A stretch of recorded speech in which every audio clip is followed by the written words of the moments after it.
Moving on to here.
Shine your light, shine your light. Choir. In a world filled with darkness, shine your light. Lift it high. Lift it. Shine it bright. Shine it bright. Let it burn. Let it burn throughout the night. You can't start where you are. Shine your light. Okay, everyone, shine your light. Shine your light.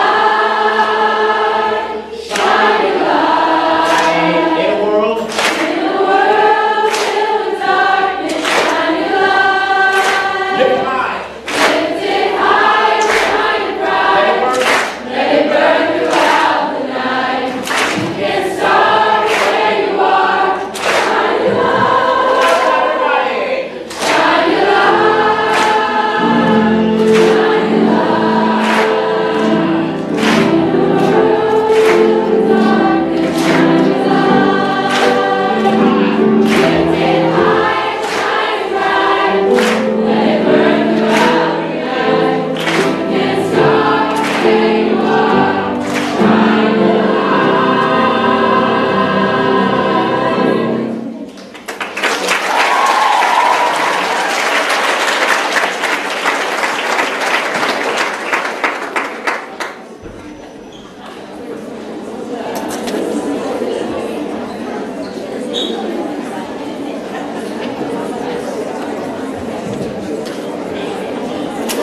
I'd like to welcome other special guests.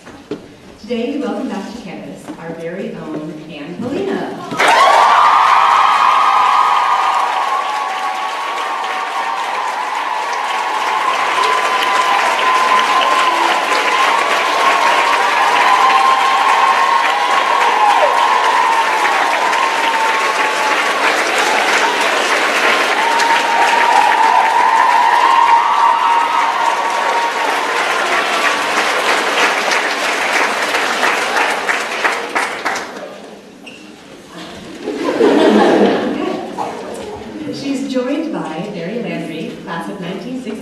A West. And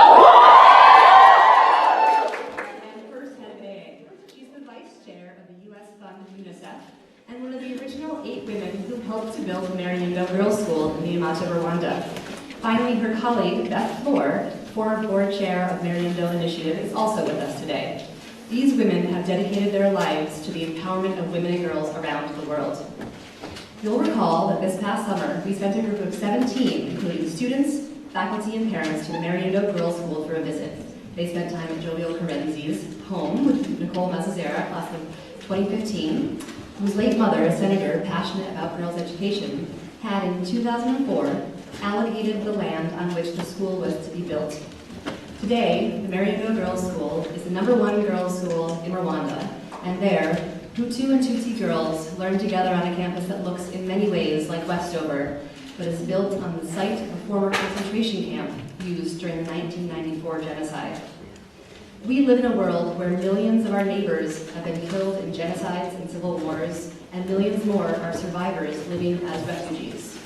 Today, we have the privilege of watching The Good Lie, a film that tells the story of life after the Second Sudanese Civil War. During this war, which lasted from 1983 to 2005, it's estimated that 2.5 million people were killed and millions of others were displaced. The screenplay for this powerful film was written by Margaret Nagel. Margaret has won 5 Emmys for HBO's Warm Springs and a Writers Guild Award for her work on Boardwalk Empire. She's also received the prestigious 2015 Paul Selden Award for a script that best embodies the spirit of the constitutional and civil rights and liberties that are indispensable for the survival of free writers everywhere. She's also recently received the 2015 Jonathan Daniels Award, which celebrates the fusion of great artistic merit and social awareness. Last, but certainly not least, our second speaker today is Duany. He joins us today to share his story as a Sudanese refugee and one of the 3 principal characters in the film. Gare was born in Akobo, South Sudan. At a young age, he was forced to become a child soldier. And during the Second Sudanese Civil War, he fled to Ethiopia and then to Kenya, becoming one of the lost boys of Sudan, a term that refers to the more than 20,000 children who were displaced or orphaned during this time. Before emigrating to the U.S. at the age of 16, he lived in a refugee camp. He attended various colleges and universities on a basketball scholarship, including the University of Bridgeport, and while taking time off due to an injury, he was cast in the film I Heart Huckabees. And through a relationship with Mark Wahlberg, transitioned into a career as an actor and model. I'll now turn it over to Margaret and Gare. Please join me in warmly welcoming our guests.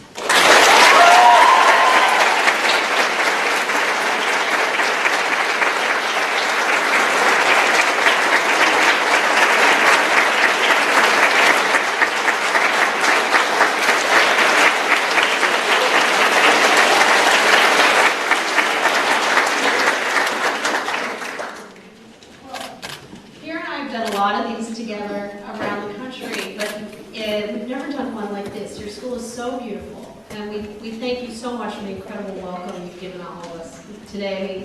From the second we walked on your campus, it feels like a home, and you're so lucky to get to go to a school like this and to be taught like faculty like this and have an administration that cares about you. It's really clear in every inch of this morning that we've experienced and this afternoon what an incredibly special place Westover is. So you're very, very lucky. How you guys doing tonight? He's only a foot and 2 inches taller than me.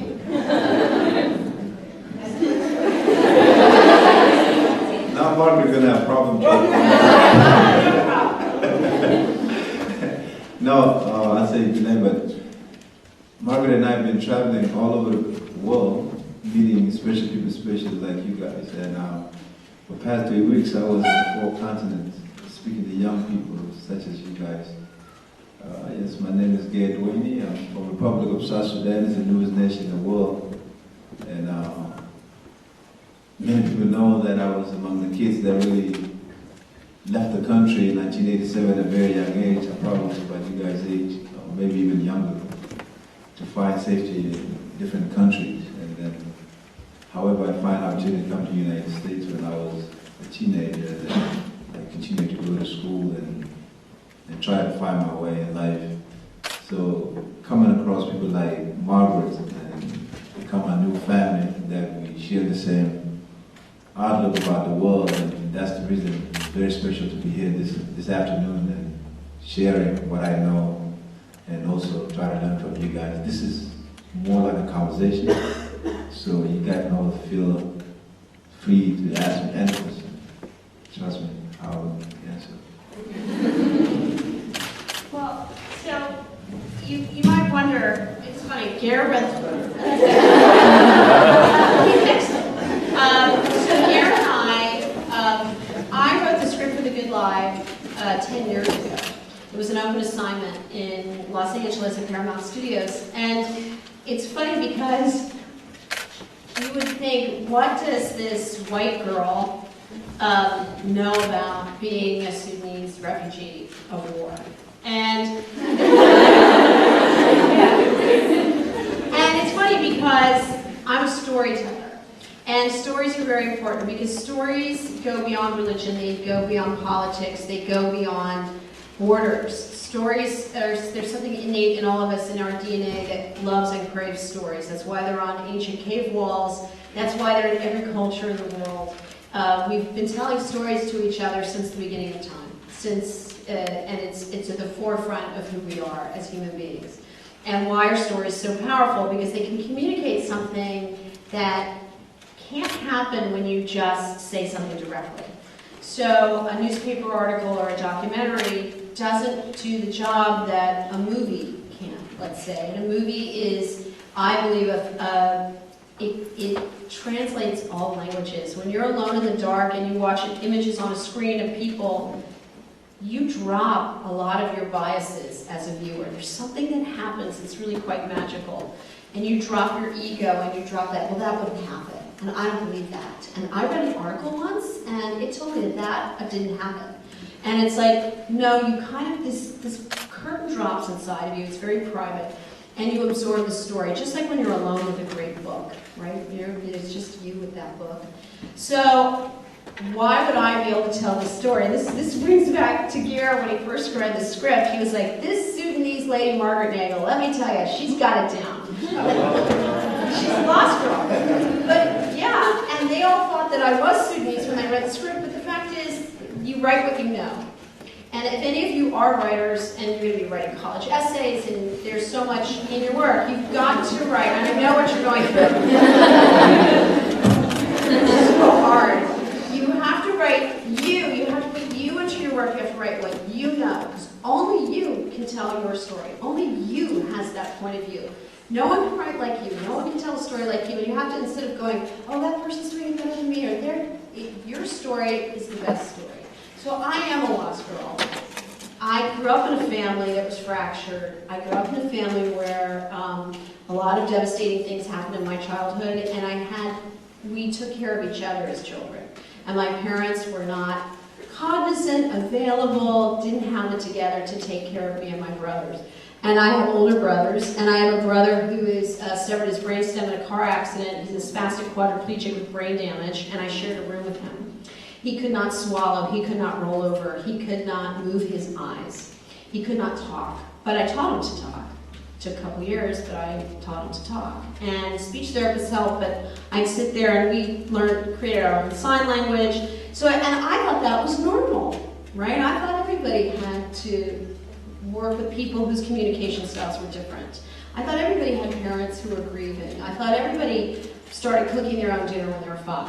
or rustled up food and knew how to do those things. So, and then I discovered, well, that's actually not how it works. But I had this unique experience, and it lived inside of me, and I didn't share it with anyone because I wanted to appear very normal to the rest of the world.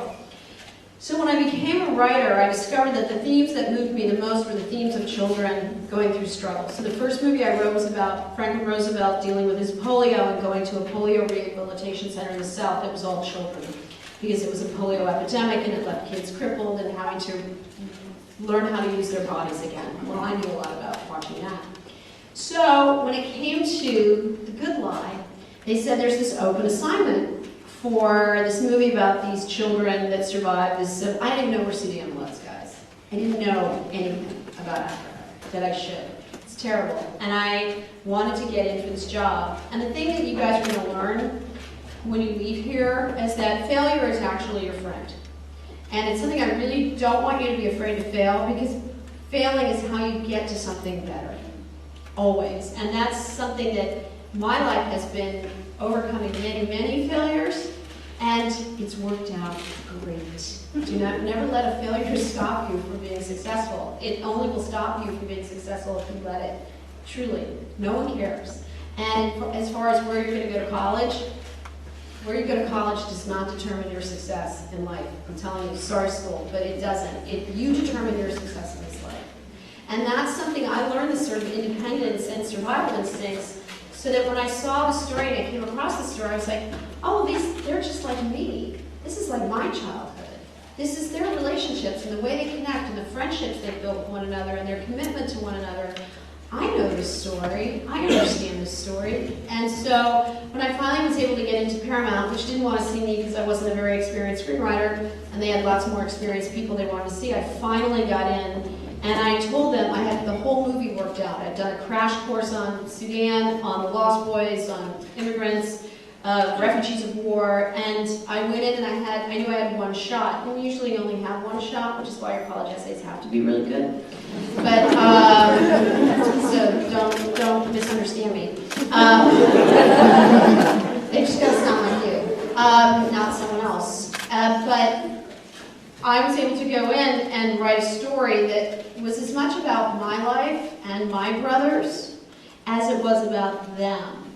So it turned out to be I was the right writer for the story. But it took 10 years to get it made. And I was the right writer for the story because I wasn't willing to give up on getting it made. And that's another part of the story. But I'm going to hand it over to Gare, because Gare is 10 years ago when we first tried to make the film, Gare was the very first actor we saw for the film. We wanted him to star in the film. And then the film went away, and we lost our financing, and Paramount didn't want to make it, and our producer died, and one tragedy befell this project after the next. And, but I always thought, oh God, if we could get Gare to be in the movie, that would be incredible. And you know what? He ended up being, 10 years later, he's the star of the movie. So things have a way of working out. And that's what I want to really, if we can teach you one thing today, if we can illustrate, if we can exemplify, and that things have a way of working out. Gare's alive and he's here and he's talking to you. This movie got made. Gare ended up being a star. I was fired off the movie twice. I'm here, it's made. You know, things are hard. The road has many turns, guys, but those turns are okay, and you will survive them. And so, and now, you know, Gare has survived so much, which is nothing compared to what my life has been, but I'm going to let him talk to you. Well, I don't want to give away the movie. I heard you guys have not seen the movies yet. And every movie is being made is always started with the script. And that was this young lady from Sudan. That made it happen. No, in 2003, and then I went to Los Angeles. I was shooting a movie called I Had Movies, and then I heard from a young lady named Mary Williams from Jen Fandom family that you should meet with Bobby. I said, who was Bobby? They say Bobby made movies. I said, what kind of movies? I was familiar with the Training Day. Our first producer made Training Day, he made The Santa Claus, and he made Sex Lies and Videotape and John Yes. Juan DeMarco, and he was a real lost boy himself. Yes. He was a real, using his own money to make movies and kind of living outside of Hollywood system. And he loved his story, and so he's the person who got the right story for us. And then that's how I was put in touch with him. And then he said, hey, bring it to the office. So I went over there to his office in Beverly Hills while they were working together with Margaret. And we sat down. I could see how passionate he is. He wanted to tell the stories of the lost boys of Sudan. And then I was very happy. So after I finished my work, I went back to school because I was going to school at University of Bridgeport at the time. Trying to have a bachelor's degree, very important to me. So I went back to school and then finished school, and then I decided to move to New York so that I can work in the fashion industry, try to pay the rent. Very important.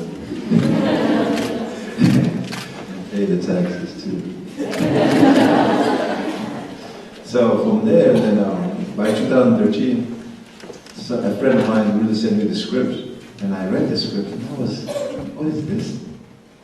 Who wrote this script again? It's the same story, because I know Bobby died in 2004, when he was in Toronto. I think he had a heart attack. And then I thought that this story would never be told ever again. I didn't know we had one fighter left alive, and it was Margaret.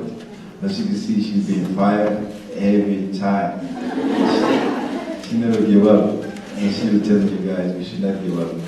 So that's how I came across the story. It was amazing. I just couldn't stop. I couldn't stop fighting my emotion in my own place. And then that's when I really got in touch with the casting director, Minnie Marine.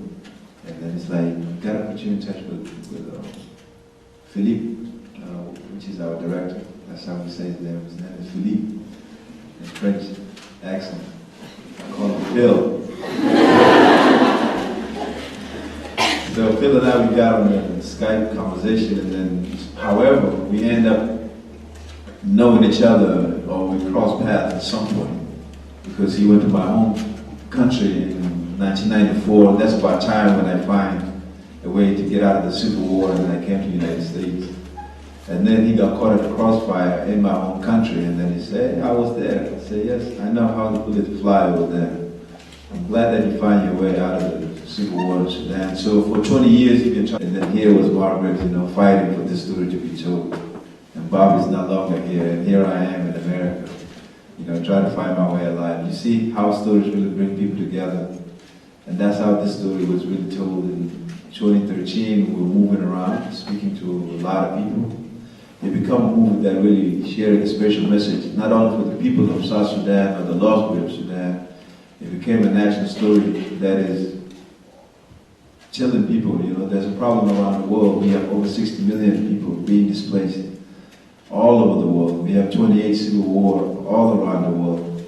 And we don't have enough food for people to really feed off. And then the problem of refugees become Christ for all of us. And if any of us can really ignore that, you never know who can come right back into your doorsteps. That's why the movement, The Good Life, become very important. I was in Japan not too long ago. That's the reason I was like, good night, because I don't know the night and the day. Because when you fly 14 to 36 hours, you don't know where you are. My body was so confused, trust me. So it's important for me to really speak about the crisis of the refugees, and also my focus is always youth and education, because education is something always very close to our heart. That's the reason, we risk our life to go from a country to country, walking thousands of miles, so that one day we can really try to read or write. And that was the hope that I have, to come to America here and leaving my family behind for over 18 some years. And then by the time I went back, even I lost my fro. You can see it now, right? That's a long journey. It's worth it, because when I'm getting to meet people like you guys, and I'm connecting with you guys are the tomorrow people. And I can only be happy that I'm here with the tomorrow people here in this place.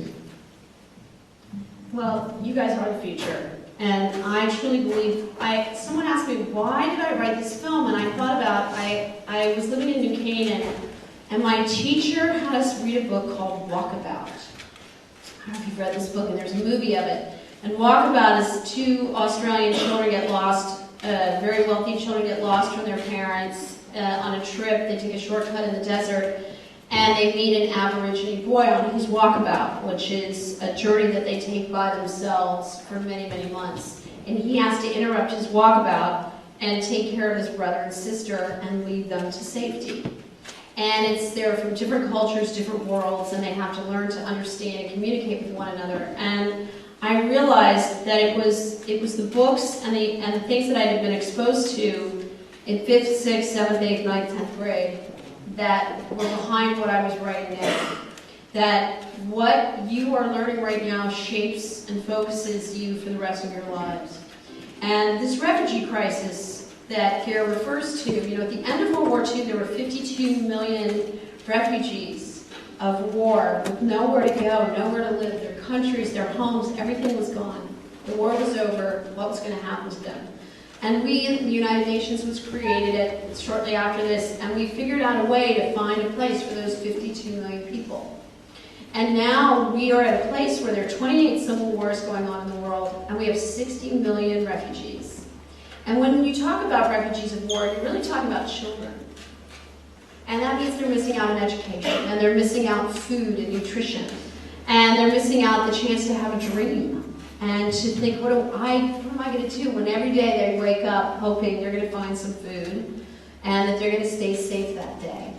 And we as a world can do a much better job. Somehow there's like a sensitivity chip missing, where we think, oh, they're going to come here and take our jobs, or they're going to come here and they're going to want something out of our culture, when every single person in this room at one point or another in some generation was a refugee. Your grandparents, your great-grandparents, your great-great, my 8th great-grandfather was a refugee. He came to Concord, but he was a refugee. He got kicked out of England because they didn't like his religion, and he needed somewhere safe to go. And he came here with nothing, and now there's Concord, and he founded the town of Concord, and Massachusetts. And another one of my grandfathers, he came over on a coffin ship from Ireland 4 generations ago, and built a life for my family, for the Nagels. And Einstein was a refugee. What we do to ourselves, we are all human beings. We share this planet. This is our home together. So the idea of bringing the movie to schools and talking to you, it's to remind you and to help you understand that you have this beautiful life and you're not alone with this world. And the greatest gift is giving, guys. I'm telling you, it is amazing what it does. And I know that you have community service and that the school is really focused on how you give to the world. The world is going to give to you. We're very lucky to be in the United States, but what do we give back? What at the end of your life? Someone said to me recently, what do you want to say at the end of your life, Margaret? And I was like, at the end of my life, I want to hopefully have done something that leaves the world maybe a little bit better place. And maybe it's this movie, maybe it's telling this story that opens up doors. It's been very helpful in Europe with the refugee crisis there, because it's been playing there during the discussion. Its release has been in Europe, so people are like, we don't want refugees. Oh, did you see The Good Life? Oh, wow, those kids, wow. And suddenly people are thinking and opening doors. But this is a story, and I want to get back to your stories, because you all have stories in this room. And I really want you to use your story and use who you are and what you know, because there is only one you. And there can never be another you. And only you have that individual thing to say that's going to have impact on everybody else. If you use a voice inside of you that's trying to be like everyone else, it's not going to communicate. It's not going to resonate. It's not going to have the impact. And one of the things I just want to say is that no matter if you're a doctor, if you're a lawyer, if you go on to be a scientist, you still get to tell your story in the work that you do. Because the style in which you work and the way in which you work is going to be emblematic of that story. If you're a lawyer, if you want to do human rights law, if you want to they're all different ways that you can be who you are and bring that to your work. And that's when the work is most powerful, most resonant.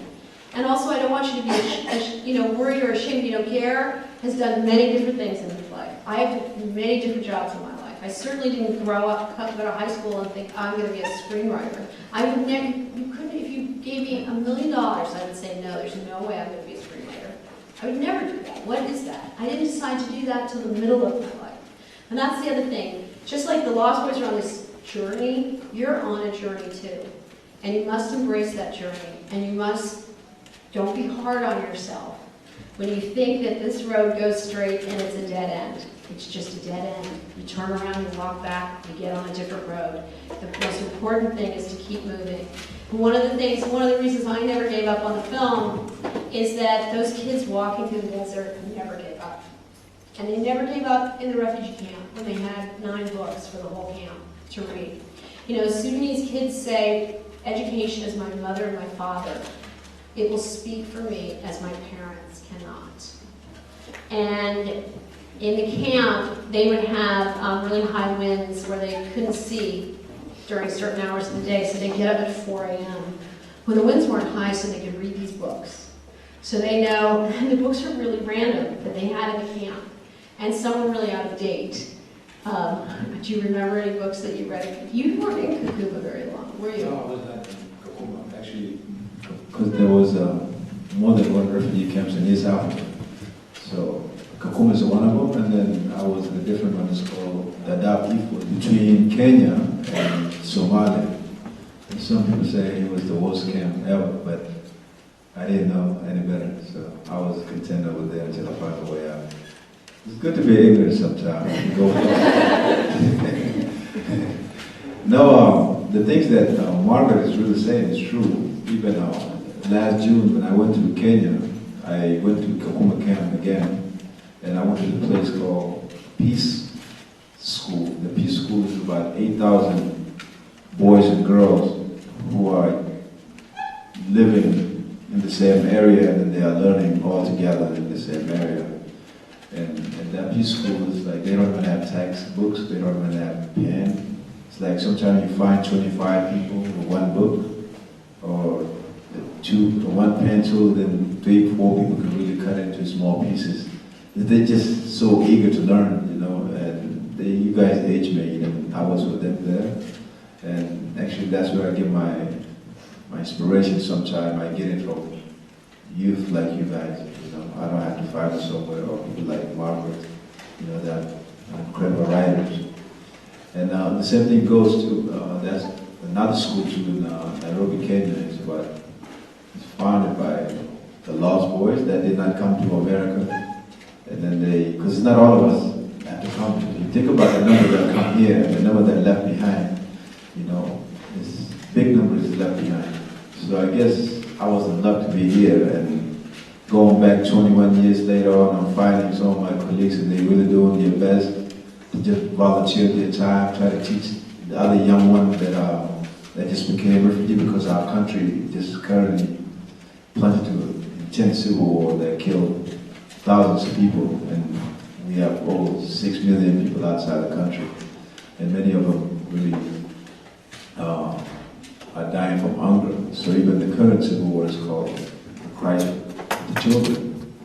It's sad.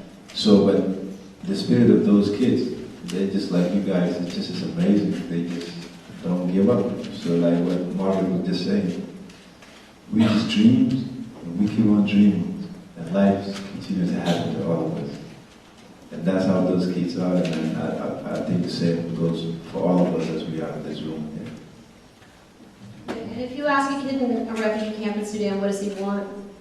He usually says a pencil. Because he wants to write down ideas, and if maybe you have a piece of paper for that pencil. And I think that there's so much that you could do.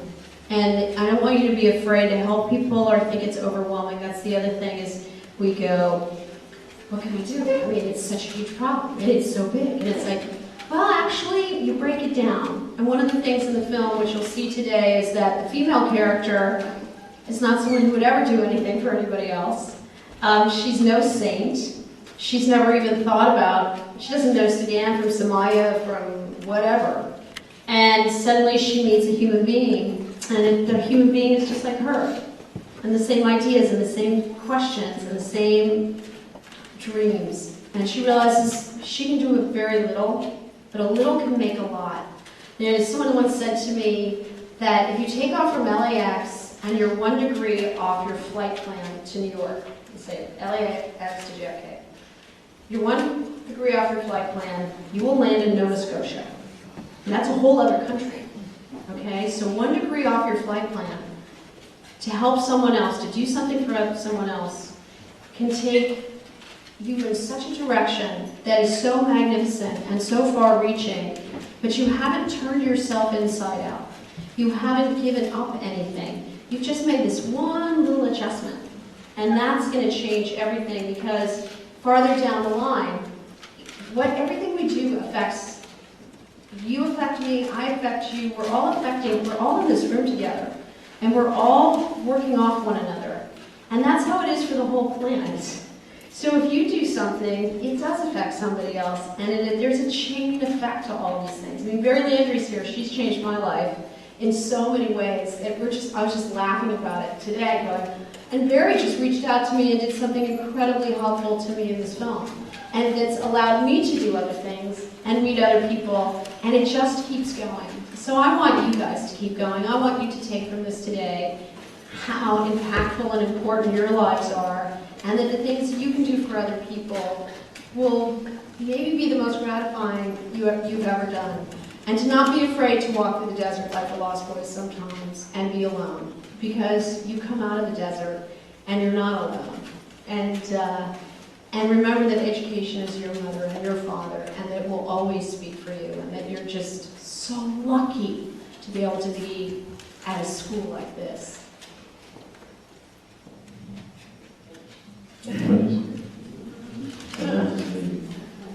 No, thank you so much. I'm glad that I got to come here to hang out with everybody, and I'm in New York, but soon I'm going to go to Africa again, and I'm going to be like, good afternoon, and it's a nighttime over there. No, when people get together like this, and then we share these stories, these are our stories, all of us together.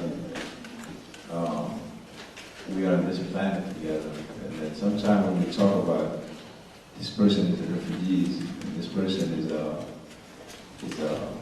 this, or this person is xenophobia, like you heard about it in South Africa. I'm going to South Africa to speak about that, and then that language can really divide people, but at the end of the day, we just people who really want to live, who really want to do things together, who really want to see the humanity head in the direction that is gonna help those who are coming up. So when we talk about refugees, there's no refugees. I'm a refugee. The refugees, they can't be a burden to any country. So if I was a former refugee and here I am a U.S. citizen, of course I'm contributing to society, not where I come from. Because where you come from sometimes is not where you think you should be contributed for. Because we live in a world of information. We're all here. You guys are here today. And tomorrow maybe you can be in my own village in South Sudan, and you live in your life and you connect with people your age mate over there, and you are working over there. So I think these are the best time to live in this world to me. And even though we are facing a lot of crisis, as we can see over how many millions of people are really being displaced. And women and children always become the target of all this war. And it's very important for me to be here and to share, because when I know about these crises, I know them from my own sister, from my own mother, who are they are refugees as we're speaking right now. They stay in refugee camp in Kakuma camp that we did the movie about. And some of them, they live in refugee camp in Ethiopia. And this movie is their life story, but it is a story of the people. And I think this year was the first time for my mom to really even understand that what I've been doing for the past 18 years, because I've been separated from them. So I took a lot of my time growing on my own here in the United States. But things was put in perspective when I went to the refugee camp, but then I was sworn in as a goodwill ambassador to the UNHCR, and I advocate for refugees crisis in East and Horn of Africa, and also all over the world. And then put things in perspective for my mom, and then my family finally understood why Gary took so much time without him being here with us. Because each time when I go back to see them, I can just only spend like maybe a 1 week and then I'm gone again. And then you don't get to see me maybe for another year.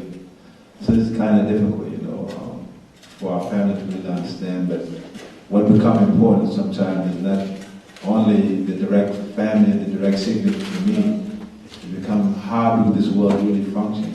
How do I do my best to be a good citizen to this part of this world? And then when my time is up, and then because there's only one way we all going to depart this world, and there's nothing to go back with. The reason I'm saying this earlier, I was sharing with you. My family are in refugee camps, and my mom recently went to refugee camp because my younger brother passed away, and because he couldn't take the condition that he was living in the refugee camp, and that's the reality of what's going on, and that reality is happening, in my family, but it's going around all around the world, and from a lot of refugees that are being displaced in Syria, and you can have it, over 60 million, in Europe, and many of us have seen what's been going on with the children in Syria, being washed over the shores of the Europeans. And, it's not a one-person problem, it's all of us, and it's really important for us to be here and to speak about this crisis today. So that's why I'm really happy that you guys are going to see this movie, and then hoping that it's going to impact your life in a positive way.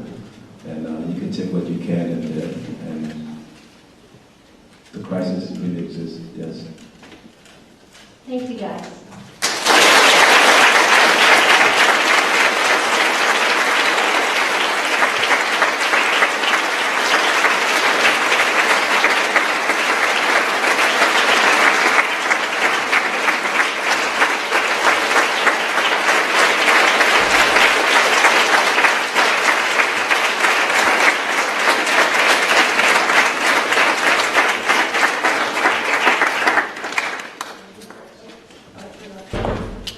Thank you, Margaret and Karen, for sharing your inspiring story. Before we recess silently, I'm just going to give you some more instructions about the rest of the afternoon.